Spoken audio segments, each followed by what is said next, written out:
அறநிலையத்துறை அமைச்சர்கள்.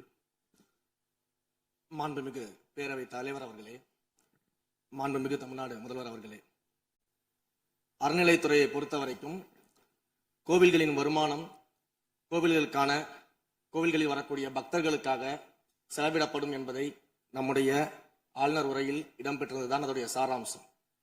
இன்னொன்று, சமீபத்தில் வெளியிடப்பட்ட திருமண மண்டபங்கள் மற்றும் வணிக வளாகங்கள், அந்த பணிகள் துவங்கப்படாத பணிகள் நிறுத்தப்பட்டது என்பது, இந்த பணிகளை பொறுத்த வரைக்கும் நாம் ஆராய்ந்த வரைக்கும் அந்த கோவில்களில் பொதுமக்களுக்கு தேவையான அடிப்படை வசதிகள், பொதுமக்களுக்கு தேவையான தங்குமிட வசதிகள், பொதுமக்கள் பக்தர்கள் வரப்போது அவர்களுக்கு தேவையான அடிப்படையிலான கழிப்பறை வசதிகள் போன்ற இந்த வசதிகளை மேம்படுத்துவதை காட்டிலும் இவர்கள் கமர்ஷியலாக கோவில்களுக்கு திருமண மண்டபங்கள் கட்டுவதிலும் வணிக வளாகங்கள் கட்டுவதிலும் அதன் மூலமாக வருவாய் ஈட்டுவதை மட்டுமே குறிக்கோளாக வைத்துக் கொண்டு இந்த திட்டங்களை துவங்கியதன் காரணமாக மேலும் அதன் மீது பல்வேறு நீதிமன்ற வழக்குகள், ஸ்டே ஆர்டர்ஸ் இருப்பதனால நாம் அதையெல்லாம் ரத்து செய்து அறிவிச்சிருந்தோம். இதற்கு ஒரே ஒரு உதாரணமாக, எந்த அளவிற்கு கோவில்களை கமர்ஷியலாக மாற்றுவதற்கு கடந்த ஆட்சி காலத்தில் முயற்சி செய்து கொண்டிருந்தார் என்பதற்காக ஒரே ஒரு சிறிய உதாரணத்தை மட்டும் சொல்லிடுறேன். அருள்மிகு குன்னூரில் இருக்கக்கூடிய அருள்மிகு விநாயகர் திருக்கோயில், ஏறத்தாழ அந்த கோயில்கள் இருந்து கோயில் நிதியை பயன்படுத்தி 10 கோடி ரூபாய் மதிப்பில ஒரு மல்டி லெவல் கார் பார்க்கிங் வசதியை அந்த கோயிலுக்கு ஏற்படுத்துவதற்கான திட்டத்தை இந்த அரசு அனுமதித்திருக்கிறது. இதற்கு முன்னால் இருந்தக்கூடிய அமைச்சர் அவர்கள் அதை அறிவித்திருக்கிறாங்க. அந்த கோயில்ல ஒட்டுமொத்தமாக மாதத்திற்கு வரக்கூடிய பக்தர்களின் எண்ணிக்கையே 500 தான் ஆவரேஜா. அதே போல அந்த கோவில்களுக்கு அடிப்படையில கழிப்பறை வசதி கூட கிடையாது. இது மட்டும் இல்ல, குன்னூர் மற்றும் உதகையை சுற்றி இருக்கக்கூடிய அனைத்து பகுதிகளிலும் இருக்கக்கூடிய 50 கோவில்கள்ல பேசிக்கா இருக்கக்கூடிய டாய்லெட் ஃபெசிலிட்டிஸ் கூட அங்க இருக்கக்கூடிய கோயில்களுக்கு கிடையாது. அப்படிப்பட்ட இடங்கள்ல கோயில் நிதியை பயன்படுத்தி எதற்காக மல்டி லெவல் கார் பார்க்கிங் தேவைப்படுது? அப்ப இது கமர்ஷியல் திட்டங்கள் இல்லையா? கோவில் நிதியை இப்படி கமர்ஷியலாக பயன்படுத்துவதற்கு எதிராக தான் நாம இந்த திட்டங்களை எல்லாமே தடுத்து, இந்த திட்டங்கள் தேவையில்லை, அதற்கு பதிலாக நம்முடைய அரசாணையிலே வெளியிட்டிருக்கிறோம். மிக தெளிவாக கடைசி வரியை படித்து பார்த்தால் எல்லாருக்கும் தெரியும். இந்த கோவில் நிதியை பயன்படுத்தி கோவிலும் பக்தர்களும் பயன்படக்கூடிய வகையில மாற்று திட்டங்களை உருவாக்கும்ன்ற வரியை நம்ம மென்ஷன் பண்ணியிருந்தோம். எந்த இடத்திலையுமே மக்கள் பயன்படக்கூடிய கல்வி நிலையங்களையோ இல்ல இது போன்ற மருத்துவ வசதிகளையோ நாம செய்து தரமாட்டோம்னு சொல்லல. இன்னும் சொல்ல போனா, கடந்த 5 ஆண்டுகள்ல ஒன்றிய அரசின் நிதி உதவியோடு பழனியில பாத்தீங்கன்னா ஒரு சித்த மருத்துவமனை கட்டுவதற்கான நிதி உதவியை ஒன்றிய அரசு தருவதற்கு தயாராக இருந்தது.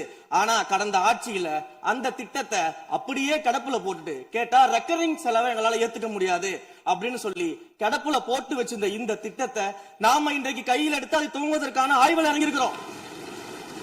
அப்ப எந்த இடத்திலையுமே மக்கள் பயன்பெறக்கூடிய திட்டங்களை நாம தடுக்கவும் இல்ல, நாம யாருக்கும் பி டீமாக இருந்து வேலை செய்ய வேண்டிய அவசியம் இல்ல. கோயில்களின் நிதியை ஒரு காலமும் கமர்ஷியலாக பயன்படுத்த வேண்டிய அவசியமும் மாண்புமிகு தமிழ்நாடு முதலமைச்சர் தலைமையிலான தமிழக வெற்றி கழகத்தின் ஆட்சிக்கு தேவையும் இல்லை. தலைவர்களே, இந்த ஆட்சியில இன்னொரு பழக்கமும் புதுசா வந்திருக்கு. அதாவது, எங்களுடைய திராவிட மாடல் ஆட்சியில நாங்க எடுத்த நடவடிக்கையால ஏதாவது நல்லது நடந்தா உடனே அதுக்கு ஸ்டிக்கர் ஒட்டிடுறாங்க. அது மட்டும் இல்ல, ஃபர்ஸ்ட் டைம் எவர் இன் தி ஹிஸ்டரி அப்படின்னு சொல்லிடுறாங்க. அப்படி சொன்ன சில ஃபேக் நியூஸ், தவறான தகவல்களை நான் குறிப்பிட விரும்புறேன். பஸ்ல மூத்த குடிமக்கள் கட்டணமில்லா பயணம் மேற்கொள்ள, மூத்த குடிமக்கள், பள்ளி மாணவர்கள் அவங்க எல்லாம் கட்டணம் இல்லாம பயணம் மேற்கொள்ள இந்த ஆட்சியில தான் முதல்ல அந்த திட்டம் கொண்டு வரப்பட்டது அப்படின்னு ஃபேக் நியூஸ் பரப்பிட்டாங்க.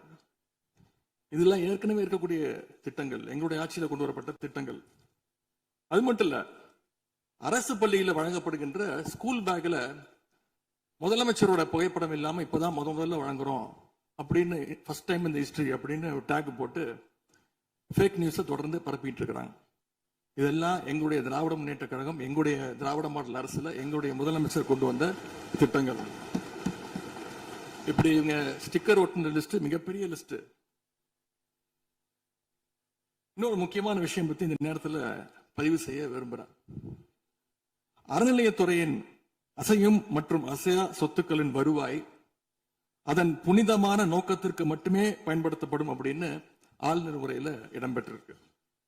இந்த கருத்தை பார்க்கும் பொழுது அறநிலையத்துறையே இருக்கக்கூடாது அப்படின்னு சொல்ற பாஜகவுடைய குரலாகத்தான் தாவேக அரசும் சொல்லுதா அப்படிங்கிற சந்தேகம் எங்களுக்கு வருது. பாஜகவும் வலதுசாரிகளும் சொல்றது இதுதான், அறநிலையத்துறை பள்ளி கல்லூரிகளை நடத்தக்கூடாது, அறநிலையத்துறை பள்ளி கல்லூரிகள் நடத்தக்கூடாது அப்படின்னு சொல்லிட்டு இருக்கிறாங்க. இதுக்காக வழக்கும் தொடர்ந்து இருக்கிறாங்க. இந்த நிலைப்பாடு திருமண மண்டபங்கள் வணிக வளங்களோடு நிற்குமா, இல்ல கல்வி நிறுவனங்களுக்கும் இந்த கண்டிஷன்ஸ் அப்ளை செய்யப்படுமா?